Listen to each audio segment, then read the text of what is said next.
tanong ko lang. Si Iya May na ba kasali ngayon? Gusto niya sana. Oh. Ano na Oo, gusto niya sana. Pero sabi ko, hindi na-ubra kasi hindi niya na-meet yung requirement. May Hindi ba siya certain umabot? level of beauty na hinahanap. Feeling namin lack siya doon. Okay. Alak siya doon. Sayang. Oo, kaya hindi umubra. Nahiya naman kayong pauwiin. Oo. Paano? Anong ginawa niyo? Dito na eh. Mag-judge ka na lang, pero yung score mo walang bearing. Okay. Walang bearing lang ako. Plain exposure to. Pwede ba yun? Plain exposure? It's okay, meme. Umiyak na nga yan. Pinigil Bakit lang siya namin. Bakit kasi may... Pinapakita niya yung kakayahan niya. Sabi niya, tatanggihan niyo ba to? Umiiyak. Pinakita yung pagiging Nakakaawa. first transgender best actress in the Ayun, Philippines. ganun. Ayan. Ayan, Kita mo yung ayan, mukha?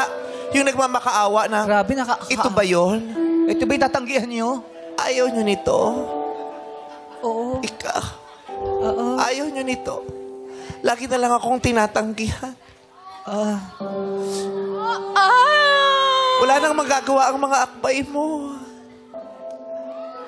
Ang tagal mo na akong pinaasa, pero hanggang ngayon, hanggang akbay lang naman ang napala ko. Kaya ito, tingin nyo ang gininto ang tinig ko at magsasalita siya. Kumusta ka?